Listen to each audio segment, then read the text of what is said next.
Alright guys, welcome back. So today we're going to be removing our nails. We're going to be using a metal pusher. These are two different varieties of nail pushers. We're going to be using this nail drill. Again, this is just one I found off Amazon. And then now we're going to be having our manicure bowl, which is, I like this one for the double layer, to put your hot water in. And then we're going to have acetone. This acetone I got from the dollar store, so you can get acetone anywhere. So I'm just showing you these are the products we're going to be using. So now I'm going to drill off the nail polish. Since I make my press-ons, these again, these lasted me a good 2 to 3 weeks. It is just now time for me to take them off, and I'm on a new set. So yeah, I was done with these, and just was like, okay, let's take them off. So I'm gonna, to help speed up the process, I'm gonna remove the polish, the first layer, and just make sure to get as much of it off. Now you want to always change your drill bits. These are called this is a Mandarin bit, and you want to make sure you always change the drill, the band, the sanding band, every use for yourself, or if you are a future nail tech, or beginner nail tech, you always want to make sure that is always changed. Here I'm showing you the forward and reverse. On my right hand I use the reverse, and then on my left hand I use the forward, because my hand is in different motions, and that just allows me to have better control when working on myself. If I was working on a client, it will always stand forward because I am doing someone else's hand, and I can move the drill in the way of the motion it is supposed to go. So remember to just, when working on yourself, you want to go forward and reverse to help you manage the drill on the opposite hand.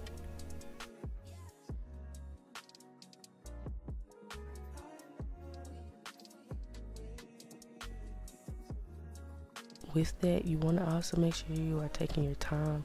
This is sped up, so please, it looks fast, but it is not. I'm taking my time drilling all this polish off and making sure I get enough off without ripping myself or cutting myself. And these, the Mandarin bit is very gentle. I've never really cut myself or cut a client using it, so just take your time with the drill bit.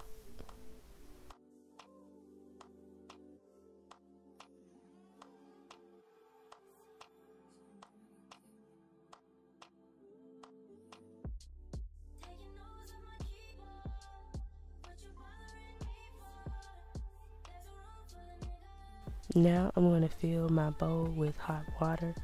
Don't do like me and boil it too long, and it's like unbearable to put your hand in there. But it did take me, I had to let it sit out and cool for a while before I put my hand in, because once I put it on there, I was like, yeah, it's a little too hot. So here you see me going back in. I needed to fill the bowl up a little bit more so that it will cover the whole surface where my nails are going to be in, to make the help the acetone warm up in the product to bring the nails to dissolve quicker. And I love this little bowl. I got this from my local nail supply store, but you can also order this on Amazon. Now you see me going in with the acetone.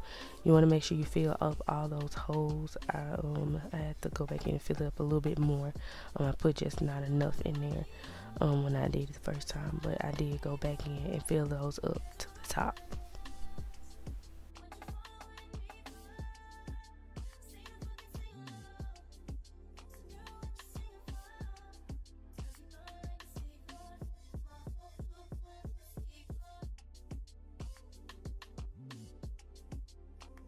Now we're gonna soak for about 20 minutes, and then after 20 minutes I come back in and I take my metal pusher, and I'm going to go in and push down some of the remaining product on my nails so that it can help whatever layer is like there on top that has dissolved but has not fully come off. And then I'm going to go underneath my nails where there's any loose or openings and lift them up so that the acetone can seep through and get in between those my nail and the actual press-on nail to help it dissolve and remove some of that glue off of my nail plate. Now you see here, after pushing back, one of those nails had already come off, ready to go. And now I'm going to go back in again, lifting any areas, going through to see if I can remove any nails that are ready to go.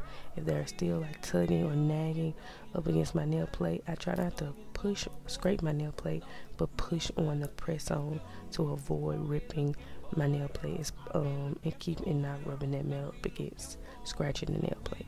Going back in, soaking my nails. Now I'm going to see what else is ready to remove, like that pinky came off, and then going underneath those nails again, just constantly going back and forth as you are soaking for like 10 minutes or 5 minutes, going through sand, removing some of the product and lifting them to help them easily come off. My index finger was being very stubborn here, so I had to go in and soak it some more. You will see.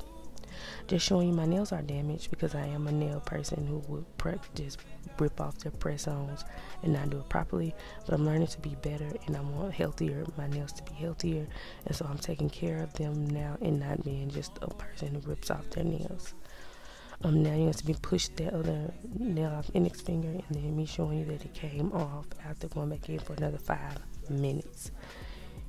Here I'm just showing you my nails. They are, like I said, damaged, but that is from ripping. They're growing out now. They're better than what they were. I have to buff them and clean them, because you will see after buffing them and removing some of that product and acetone makes them dried out, you do have still some healthy nail there, and they look better.